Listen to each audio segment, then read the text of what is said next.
Good morning. Class 8 शुरू करते हैं आज हमारा चैप्टर। हमने इंडस्ट्रीज चैप्टर स्टार्ट किया था, तो आज हम लोग डिस्कस करेंगे factor affecting locations of industries. सबसे पहले स्टार्ट करेंगे फिर फैक्टर से रिलेटेड कि कौन कौन से फैक्टर्स इंपॉर्टेंट है to set up industry. Industry generally located in those places where the input costs are low. तो मोस्टली जो इंडस्ट्रीज़ है वो सबसे पहले लोकेशन फाइंड आउट करती है and at the same time that the minimum cost कि जो हम कॉस्ट इसमें इन्वेस्ट करेंगे, इनपुट जो भी लगाएंगे पैसे, वो कम से कम होना चाहिए। So the factor that affects the location of industries are availability of raw materials. तो सबसे पहला जो इम्पॉर्टेंट फैक्टर्स आता है इंडस्ट्रीज़ को लोकेशन सेट करने के बाद कि रॉ मटेरियल्स बहुत इंपॉर्टेंट है। Without raw materials industry work नहीं कर पाएगी। तो पहला हो गया रॉ मटेरियल्स, फिर आता है लैंड, फिर water. Land where the industry will stand build करेगी। Water needed for the raw materials, processing के लिए, मैन्युफैक्चरिंग के लिए वाटर चाहिए होता है। लेबर, पावर, वाटर के बाद पावर आता है, means electricity is important. Labour, worker, capital, money. Transportations, after completing the product, it should be moved from industry to the market and nearby the market so that it can be sell the product. तो उसके बाद market में, ताकि वो easily उसको cell कर पाए। तो these are the important things required for any industry. When industries are going to be set up, they have to take care of all these things before start up a industry. So these are the important factors. So the entrepreneurs means the person who set up the industry, private person, private individuals, कोई जो खुद का अपना पैसा लगा के खर्च, government नहीं, इंडिविजुअल, उसे कहा जाता है entrepreneurs. Would prefer to set up the industry in such places where the above mentioned inputs are available in quantities, quality and at economic rates. So whoever who want to set up the industry, they will think of all the factors what we have discussed right now. All these factors are very important. So they will take care of all these factors, that it is available or not in quantity, how is the quality and economical rates, how much it will cost, कितना पैसा लगेगा। ये सारा चीज़ें देखने के बाद ही उसे सेट किया जाता है। Sometimes the government provide incentives such as subsidies, power, lower cost of transport and various other infrastructures so that industries might be set up in backward area so that, तो यहाँ पे क्या बताया गया, the government also take care that the industries, those who are setting up the industries, trying to set up the industries, provide them some incentive, means उनको कुछ benefit मिलना चाहिए। तो वो बेनिफिट्स इन द सेंस क्या देते हैं, subsidies, means जो पावर जो होती है, इलेक्ट्रिसिटी चाहिए होता है, उसको वो प्राइस कम कर देते हैं। ट्रांसपोर्टेशन का प्राइसेस कम कर देते हैं, क्योंकि अगर गवर्नमेंट जैसे ट्रांसपोर्टेशन रेलवे यूज़ कर रहा है, रेल वाली चीज़ें यूज़ करेंगे तो कॉस्ट थोड़ा उसकी प्राइसेस कम कर दिया जाएगा। इसके अलावा infrastructure, what is the meaning of infrastructure, means इसके अलावा रोड्स है, ठीक है, बैंकिंग फैसिलिटीज़ है, रोड्स है, हॉस्पिटल्स है, नियर बाय मार्केट्स है। तो इस चीज़ों को इंफ्रास्ट्रक्चर पूरा आ जाता है इसके अंदर, सभी बिल्डिंग्स, इलेक्ट्रिसिटीज, रोड्स। तो ये हो गया। तो ये भी चीज़ें जो है सबसे इम्पोर्टेंट, रोड इज़ देयर और नॉट, क्योंकि रोड भी इंफ्रास्ट्रक्चर के अंदर आता है। ट्रांसपोर्टेशन, रोड अच्छी रहेगी तो ट्रांसपोर्टेशन में प्रॉब्लम नहीं होगा, इसलिए सो दैट इंडस्ट्री जो है कहीं पर भी सेटअप हो सकता है। बैकवर्ड एरिया में भी अगर इंडस्ट्री को सेटअप कर सकते हैं तो उसमें अगर गवर्नमेंट इंफ्रास्ट्रक्चर प्रोवाइड कर देता है, सब्सिडीज प्रोवाइड करता है, ट्रांसपोर्टेशन की प्रॉब्लम सॉल्व हो जाती है और ओवरऑल जो रिक्वायरमेंट चाहिए वो मिल जाता है, तो ईजिली इंडस्ट्री कैन रन। तो इसी तरह से उससे फ़ायदा ये हो जाएगा कि जो बैकवर्ड एरिया था वो भी डेवलप्ड हो जाएगा, बैकवर्ड एरिया भी क्या हो जाएगा, वो डेवलप्ड हो जाएगा अच्छे से। तो इस तरह से गवर्नमेंट को भी फ़ायदा हो जाएगा। So the industrializations often lead to growth and development of towns and cities which also provided employment opportunities. तो साथ साथ इंडस्ट्रियलाइजेशन जब शुरू हो जाती है, इंडस्ट्री जब सेटअप होता है, धीरे धीरे इंडस्ट्रीज बढ़ने लगती है, तो उससे उसका डेवलपमेंट होता है, साथ में नियर बाई जो आसपास जो शहर होती है, टाउन होती है, वो भी डेवलप करने लगता है. इसके साथ साथ जो लोग काम करने के जाते हैं उनको काम मिलता है, तो they will get employment also, उनको नौकरी मिल सकती है इंडस्ट्रीज़ में, तो अपॉर्चुनिटीज़ जो होती है वो ज़्यादा बढ़ जाती है इस तरह से. ना इंडस्ट्रियल सिस्टम्स तो अभी हमने जो डिस्कस किया था, इनपुट्स क्या क्या चाहिए, मेन एस्पेक्ट्स, तो कंप्राइजिंग ऑफ द 3 एस्पेक्ट्स. तो इंडस्ट्रीज़ में सबसे पहले देखो, इनपुट्स में प्रोसेसिंग एंड आउटपुट. हम इनपुट करते हैं, तो इनपुट में क्या करते हैं, ट्रांसपोर्ट. तो 3 एस्पेक्ट्स क्या होती है कि हम इनपुट करते हैं, उसमें सामान पैसा खर्च करते हैं.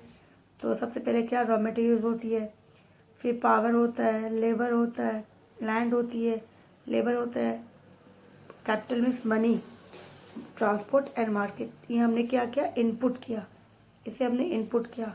फिर इसको लेके प्रोसेसिंग होती है, मतलब उससे अब हम कोई चीज़ बना रहे, मेक कर रहे, मेकिंग अ न्यू प्रोडक्ट. ठीक है, तो ये प्रोसेसिंग के थ्रू होगा. फिर जब वो बन जाएगा, तो प्रोडक्ट बन गया तो अब वो आउट हो जाएगा, मार्केट निकलेगा. तो आउटपुट ये है कि जब वो मार्केट में बाहर निकलेगा तो it will sell, and profit किसको मिलेगा, एंटरप्रेन्योर्स को मिलेगा. तो इसी तरह से 3 एस्पेक्ट्स है. तो इनपुट, प्रोसेसिंग एंड आउटपुट, कि आपने जितना मेहनत किया, इनपुट में लगाया, प्रोसेसिंग किया, इसका आउटपुट किया, प्रोडक्ट मार्केट में बिक रही है, प्रॉफिट हो रहा है या नहीं हो रहा है. आउटपुट, तो जितना इनपुट है उतना आउटपुट भी होना चाहिए, ज़्यादा होना चाहिए. अगर आउटपुट कम हो जाता है इनपुट से, तो इट मीन्स कंपनी की लॉस हो रही है, उसको प्रॉफिट नहीं हो रहा है. Now what is input, processing and output. तो input means these included land to store, land चाहिए to store the raw materials. फिर सेमी प्रोसेस गुड्स, जो गुड्स उसे प्रोसेसिंग में करना है, तो उससे पहले अपने को, तो उसे रॉ मटेरियल्स जो भी है उसे रखने की जगह भी चाहिए. फिर these are includes labour, machineries, powers and other infrastructures. Road, railway, infrastructures के अंदर आ गया रोड, रेल, कम्युनिकेशंस, ये सारा हो गया जो हम इनपुट में यूज़ करते हैं. प्रोसेसिंग में इस सब चीज़ों को लेके जब रॉ मटेरियल्स होता है उसको कन्वर्ट करते हैं एक डिज़ायर प्रोडक्ट बनाने में, desire state which the industry is set up for, जिसके लिए इसको इंडस्ट्री को बनाया गया है, तब जाके वो चीज़ें बनती है. जैसे मान लो यहाँ पर कि ये इंडस्ट्री जो है आयरन एंड स्टील इंडस्ट्रीज़ है, तो आयरन एंड स्टील इंडस्ट्री को रॉ मटेरियल्स क्या चाहिए, आयरन ओर चाहिए होगा. तो आयरन ओर अगर इसने लिया, आयरन ओर है ना, तो आयरन और उसका रॉ मटेरियल्स हो गया. लेकिन प्रोसेसिंग में वो क्या बनाएगा, आयरन से बहुत कुछ चीज़ें बनेगी, रॉड बन जाएगा, आयरन रॉड है ना, आयरन रॉड्स बनेंगे, आयरन के पिलर्स बनेंगे. तो जो चीज़ें इंडस्ट्रीज़ को चाहिए, आयरन स्नेल, बहुत कुछ है. तो ये हो गया प्रोसेसिंग प्रोडक्ट्स. ठीक है, तो इसी तरह से उसके बाद आउटपुट ये है कि जब वो फाइनल गुड्स बन जाता है, फिर वो मार्केट में निकलती है, सोल्ड के लिए in the market, that is output. So at time the product is usually directly by consumer or it may be an input for another industries also. तो जैसे अभी हमने डिस्कस किया कि वो रॉड बना रहे हैं, तो रॉड जो है वो एक्चुअली इसका तो आउटपुट है, आयरन एंड स्टील इंडस्ट्रीज के लिए तो आउटपुट था, लेकिन ये रॉड किसी और इंडस्ट्री को as a raw material use कर सकता है, रॉ मटेरियल्स, क्योंकि ये रॉड लेगा, लेने के बाद it can make different product from this rod. तो iron rod, iron sheet, iron rod भी बनती है, शीट्स भी बनती है. तो इनसे वो क्या करेगा, एक नया प्रोडक्ट बनाएगा, नया न्यू प्रोडक्ट बनेगा. तो ये चीज़ें क्या बन जाता है, उसके लिए एक रॉ मटेरियल्स बन जाता है. ठीक है, तो ये चीज़ें वही बताया जा रहा है. It can directly be consumed और it may be input for an another industry. ठीक है, तो यहाँ पे देखो एग्जाम्पल, यहाँ पे कुछ और एग्जाम्पल्स है कि वुलन गारमेंट्स जो होती है, वुल्स जो होती है ऑप्टन शिप से किया जाता है. ठीक है, उसकी जो हेयर्स होती है, this is the raw materials for woollen industries. तो वो उसके लिए क्या बन जाता है, वुलन गारमेंट्स, हेयर इंडस्ट्रीज में वुल, उसके बाद फिर वो गारमेंट इंडस्ट्री में जाती है. तो वुलन इंडस्ट्री में वुल बना रही है, लेकिन गारमेंट इंडस्ट्रीज के लिए क्या बनेगा, ये एज अ रॉ मटेरियल्स बन जाएगा.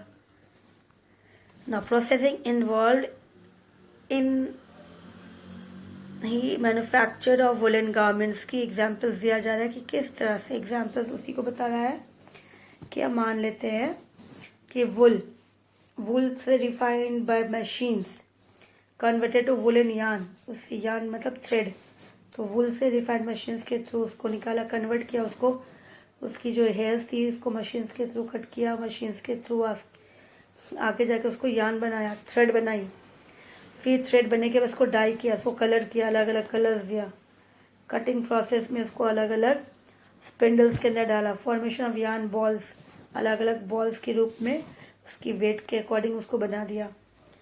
अब यहाँ पे देखो मार्केट्स, वुलन मार्केट्स, तो यहाँ पे सबसे पहले गारमेंट मेकिंग इंडस्ट्री, डिज़ाइन, फिर निटिंग, फिर कटिंग, उसको बुनना, फिर उसको कट करना, फिर स्टिच करना, फिर बाद में जाके एक स्वेटर बनती है।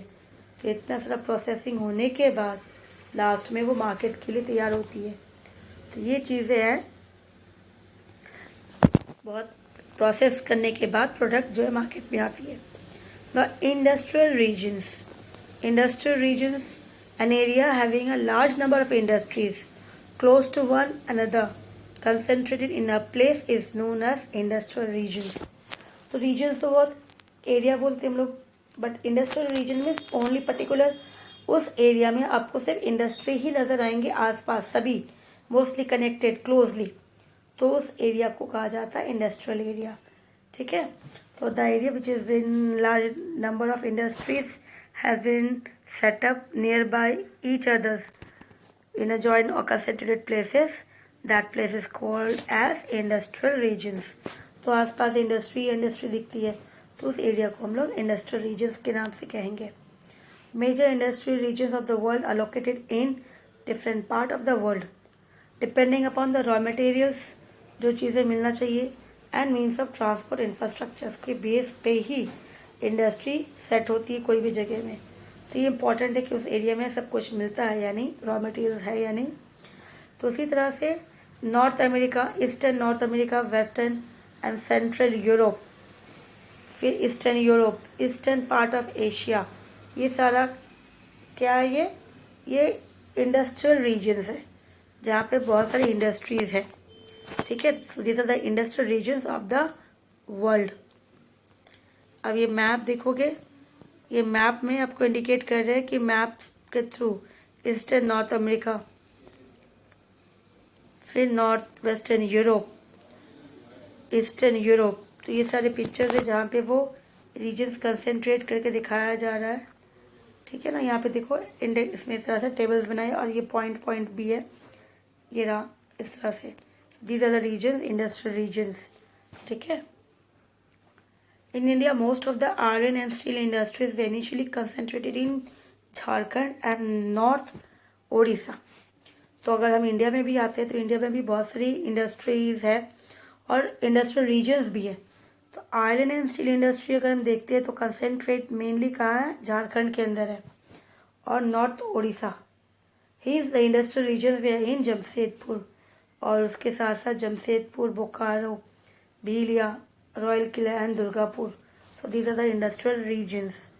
ठीक है, फिर उसके बाद the most industrial regions of India are Bombay and Poona.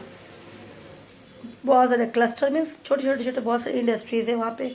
फिर बेंगलुरु, तमिलनाडु रीजन्स, ये भी है, तो मुंबई एंड पुणे। फिर बेंगलुरु, तमिलनाडु रीजन्स, हुगली रीजन्स, ये अलग हो गया, दैट वाज इन बंगाल, ये Hooghly is in Bengal. Ahmedabad and Vadodara, ये रीजन्स हो गया। गुड़गांव, दिल्ली, मेरठ रीजन्स, ये अलग हो गया। Chota Nagpur industrial belt, Visakhapatnam, Guntur belt and the Kollam, Tripura industrial regions. तो ये सारी इंडस्ट्रियल रीजन्स ऑफ इंडिया है। ठीक है,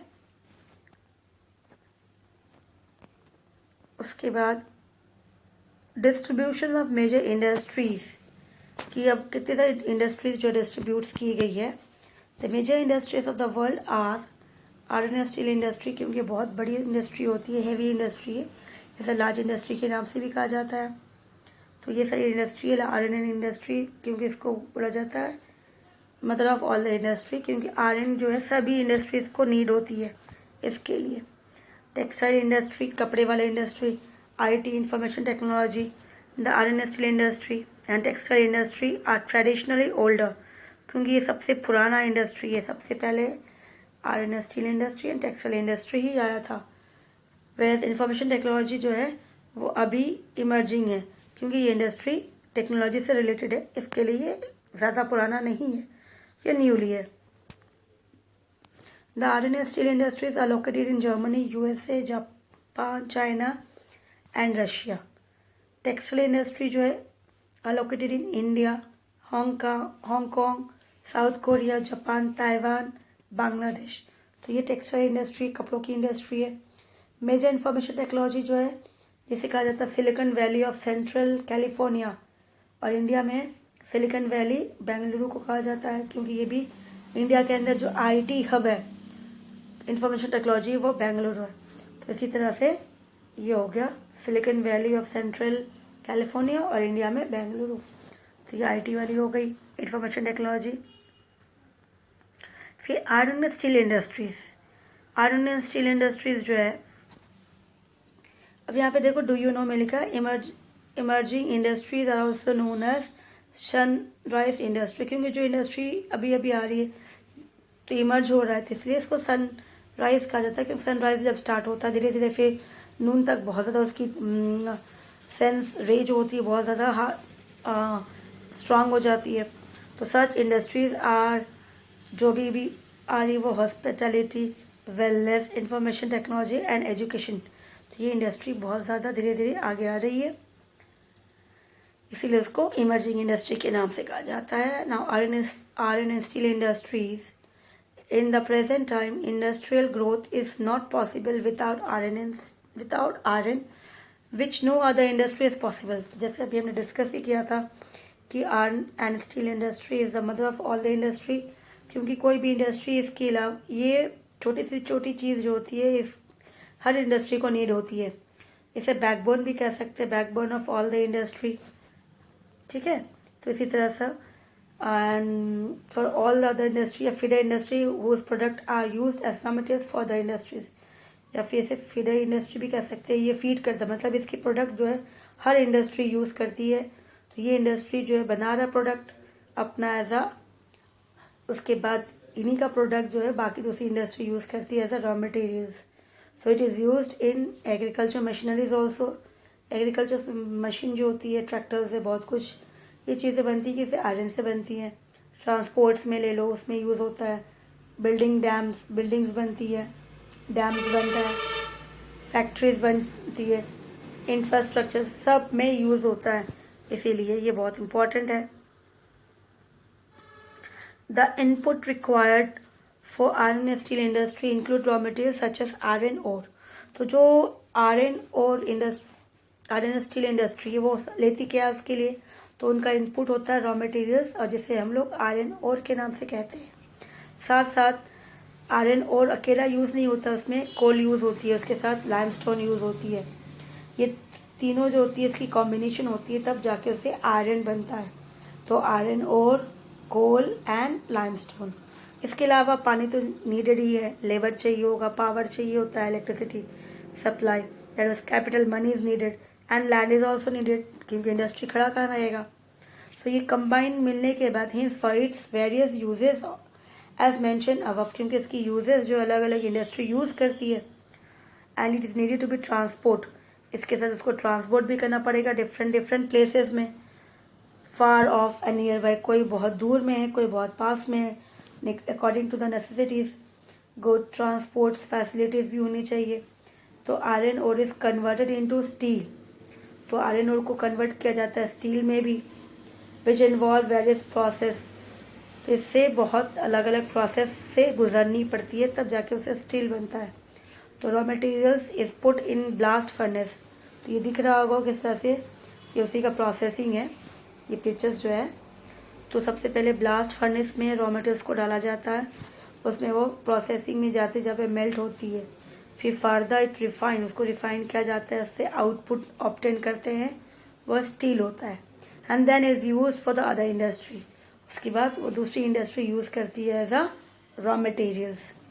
तो steel is a tough metal and it can be given any shape. ये बहुत टफ होती है, हार्ड होता है, और इसको हम इजीली कोई भी दूसरा शेप दे सकते हैं। कट करके इसकी वायर बनती है, शीट बन जाती है। तो ये डक्टेबल होती है, ड्यूरेबल्स भी हो सकती है आराम से। The alloy of steel can be made by adding small amount of other metals such as aluminium, copper, nickel. तो alloy means mixture, तो इसका मिक्सचर भी बन सकता है अगर हम लोग उसके साथ ऐड करते हैं एल्यूमिनियम या फिर कॉपर या फिर निकल। alloy makes the steel hard, तो जब alloy मिक्स होता है तो उसको और वो हार्ड कर देता है, टफ कर देता है। और रस्ट रेजिस्टेंट, इसमें रस्ट नहीं लगेगा फिर इस तरह से। फैक्ट फाइल में देखेंगे, melting is the process of extracting metals from their ores by heating them beyond their melting point. तो मेल्ट जब करते हैं उसको स्मेल्टिंग करती है, ठीक है। तो उसे जब लिक्विफाइड किया जाता है तो इससे क्या होता है, क्योंकि और होता है, और में बहुत कुछ और भी चीज़ें मिक्स होती है, तो उससे क्या हो जाता है फिर इजीली जो इसको अलग कर सकते हैं, आयरन को अलग कर सकते हैं। इसके लिए स्मेल्टिंग की प्रोसेस की जाती है।